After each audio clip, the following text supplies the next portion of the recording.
As I said, I do keep very, very busy. I have got a 17-month-old son, so if you don't see me, I am a lurker. I see all of you, but I've not been massively contributing to the group.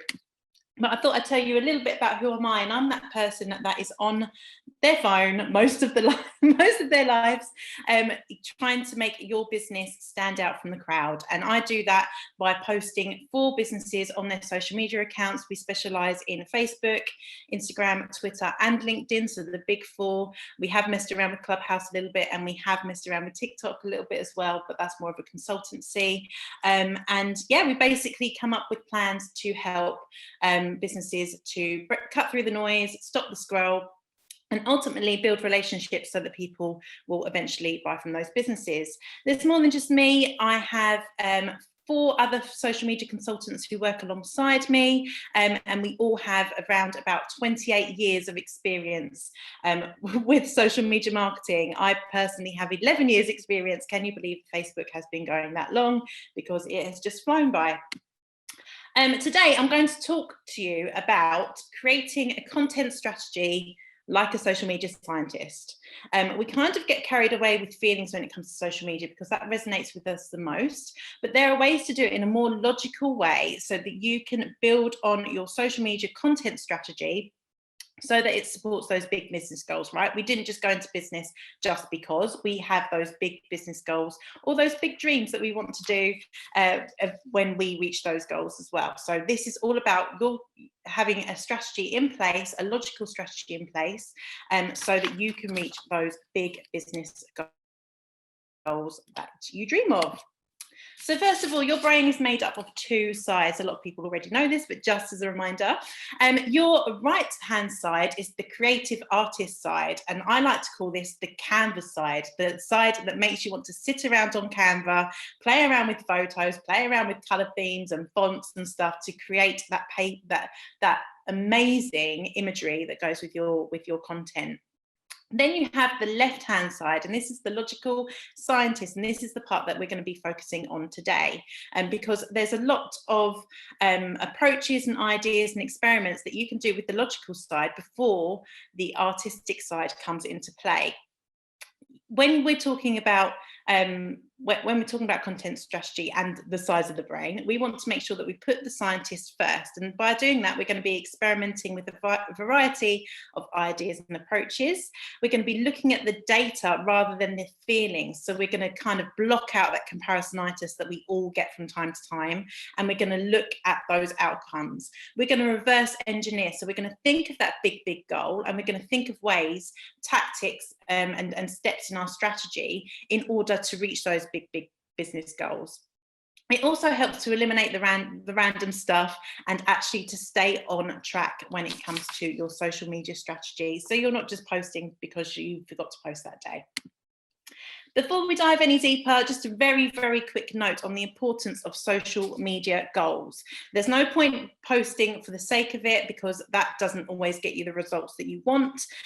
You don't necessarily want to be focusing on vanity metrics such as follower numbers or the amount of likes that you have, but you want to be focusing on what your social media can do for you in order to complement those big business goals that we talk about. You want to be focusing on the metrics that make a difference to the bottom line. So it might be things like content interactions, it could be website clicks, it might be the number of likes on a post if you're in your brand awareness phase, but I'm going to touch on that in a little bit. But always make sure that your social media goals are SMART. SMART is an acronym which stands for specific, measurable, attainable, relevant, and timely. So that's just an overview. I can't dive into that today because there's a lot to go through. But as I said, think of your sales funnel, and brand awareness is always the first step. Stacey, this is for you. A new business needs around 90 days of experiments. So have a look into your social media every week into the insights, and you can adjust it as and when you need it. But now let's get to the meaty stuff. So we're going to talk about the 6 steps of the scientific method. So you're going to start by asking a social media question, or a question generally. And in this instance, it can be quite vague. So how can my goals become a reality by social media? What steps can I take in order to make my goals a reality? And that could be things like playing around with how many times you post in a week, or the types of content that you do as well. The second step is to conduct market research. And actually, this step is overviewed by a lot of people. A lot of people skip over this step. But actually, knowing who you are talking to means that you can be more specific and you can create content that actually resonates with them and they're actually going to be responding to. If they don't respond, then that's going to limit your reach somewhat, which means you don't get the word out there and you don't get the results that you want. And just a note, although I said ignore your feelings as a social media scientist, we make 95% of our purchasing decisions emotionally. So think about those feelings when you're conducting that market research. How are your current clients feeling? Or how are your potential clients feeling before they work with you, and how are they feeling after working with you? How do you want them to feel after working with you? And having that related conversation can really help with your content. The third step is to construct a hypothesis. Now, this is a bit of a wordy definition of what a hypothesis is. It's an educated assumption of what this audience would like to see when it comes to content.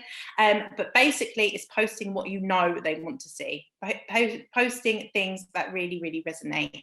And a hypothesis could be something simple as, I'm going to post 3 times a week because my audience are online 3 times a week on these particular times. And I'm going to make sure one of my posts is a video because they love video, and another of my posts is going to be a quote because they really resonate with the quote. And I use quotes quite a lot when I talk about content because I work a lot with parent and baby franchises, and fluffy mummy and daddy quotes always seem to get us the biggest reach. You then want to test with an experiment. So you're going to be publishing that content that you've done the market research for, that you're hypothesized around, and you're going to press post. You want to really have a look at an end date in mind. So just be mindful that different posts have different lifespans before you kind of make an assumption on a result. But just be aware, you know, reels at the moment on Instagram last around 6 weeks, whereas a post on Facebook, a post on Instagram can last around 72 hours. So just be aware that the end dates might differ slightly, but always have an end date in mind so you can check those insights and have the correct results. Afterwards, you want to analyze that data. Now I've already touched on insights, so you want to ask yourself, really, honestly, did it go as well as you thought it did? And did the results that you got from the content that you posted, did they meet your expectations? And lastly is the reporting phase, where you, even if your post didn't do all that well, how can you use that data to move even closer to your goals? Is it a matter of just tweaking what time you post, for example? Is it a matter of changing what type of content from a photo or a static image to a video or something that's maybe even an infographic? Have a look into those results, dive deeper, and then you can always go back to your market research and actually ask your prospects or your current clients how they'd like to absorb that information, how they'd like to consume that information for themselves. You can use this scientific method on each of the individual platforms, or you can use it for individual types of content. So we've already touched on static images, we've touched on video, but you can also differentiate it from LinkedIn, from Facebook and Instagram. I know Facebook and Instagram get clubbed together, and also on Twitter, because Twitter has different kind of rules when it comes to the amount of characters and stuff like that as well. So that's a very, very quick overview of how to create content strategy like a scientist. At the moment, I'm not taking social media management clients until 2022, but you can work with me on a one-to-one basis on a consultancy way in a brainstorming session. They're held via Zoom and they are recorded. So I'll send you over the recording afterwards if you need it and offer you some email support. Or as a Brainiac, and Brainiac has just been relaunched over on Instagram. So if you follow me at Social Media with Frances, you'll find out more about that, but it's very, very exciting times for my Brainiacs. Thank you for having me. I know that was so super quick. So if you have any questions, I'm more than happy to answer them now.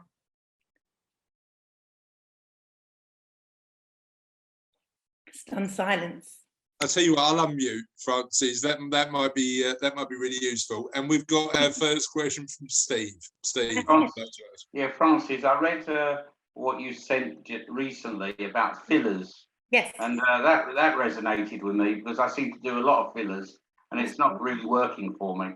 No, absolutely. So that, oh, excuse me, that email in particular, you see a lot of hello October and stuff like that. They don't necessarily have a point to them. There's no real reason to have them there, because there's no purpose, there's no way of strategy, and it doesn't build on any brand awareness, it doesn't nurture any relationships, and it doesn't convert into sales. So the point of those posts is none.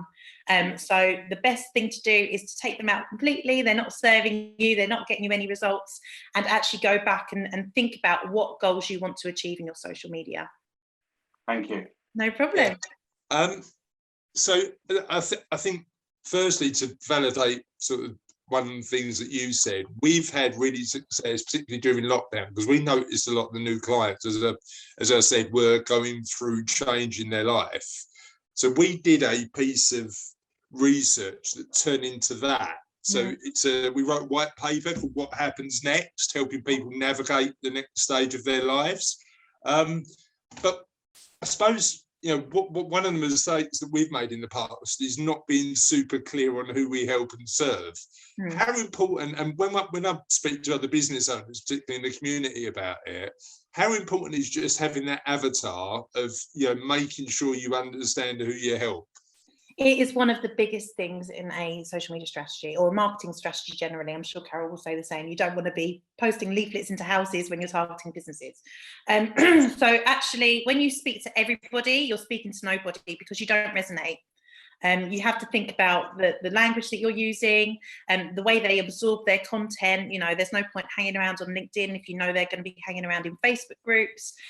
Having that basic strategy is really, really helpful, and it means that you don't waste time. It means that you're more likely going to get those results when you're hanging out where your ideal clients are hanging out, and you're speaking their language as well. And then the other question is on automation. So clearly, if we're doing our day jobs and running a business and doing all this other sort of stuff, you know, there's got to be tools and strategies and techniques not to just hang out in these places, to do things automatically. And I know there's, you know, benefits of doing that, but also disadvantages. Talk to me about that. Yeah, so, oh, excuse me, I've got a frog in my throat. I've not spoken all morning. And then I'm just going to look.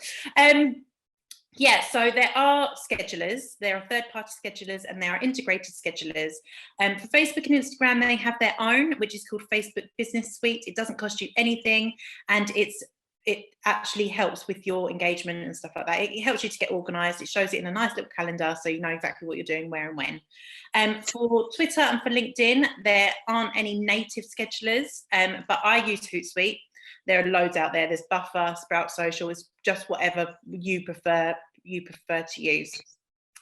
The issue with that, well, the benefit is it saves so much time. I batch create a lot of my content. I think I've done all of my personal content for Social Media with Francis has been scheduled up until mid-November. So I don't have to worry about that. The issue is, and we found this a lot during lockdown, is that when there is some element of unpredictability in and out of lockdown, like the okie dokie, government announcements, petrol crisis, the lot, that's where you find the issues. So it's about kind of reacting to those ones in some regard, or having some space that you can kind of rejig your strategy, but always sticking to your topics that you want to talk about for your audience. We call them content pillars, and they support your services. They are the topics that you talk about which support the services that you're offering. And I suppose one of the other things I know I've heard you mention before is ignoring engagement, isn't it? You know, if you're getting engagement, if you're just automating your social media and not engaging with people who are responding, that can be an issue as well, right? Absolutely, yeah. So always, if someone's taken the time to send you a message or to write a comment or share something, the very least you can do is write back to them, because they are ultimately helping your reach. They are increasing the chances of your message being received by the right prospect. Carol, did you have a question? Yeah, just a quick one. From the scientific method, you mentioned having an end date in mind, and then of course we know about the different lifespans of different platforms. So do you mean to sort of say go back to it after a certain amount of time and see what the results are, or vary that depending on the lifespan? It does depend a little bit on the lifespan, but you know, I also understand that you guys are business owners, you don't do social media for a living, so it might be that you just go back and you have a look once a month, and see. Just be mindful that some of the posts that you've posted close to that review date, their results might not have finished yet, so just be mindful of that. A good practice is to try and check once a week, but I know that sometimes not, you can't, you're busy. So yeah, that's what I mean by that. Okay, good. Any other questions? Anybody else? Stacey's thinking. I can see Stacey thinking about a question, maybe. Anybody else? Stacey, just out of interest, how much does social media marketing fit into your business plan? Very, very big. Very, very big. I've got to pull my big girls knickers up and start putting my face out on my accounts, to be perfectly honest with you. I hate having my photo taken. So this is going to be a big thing for me. So the big girls knickers have got to be pulled up, I'm afraid, and they've just got to crack on, I think. So you do realise this meeting does go out on the Facebook group as well, though, don't you? Carol did tell you that. Well, I'll do now. Yeah, you've only got about 700 people watching. It's no biggie, right. no biggie. Right. Good stuff. Well, thank you, Francis. Really, really appreciate that.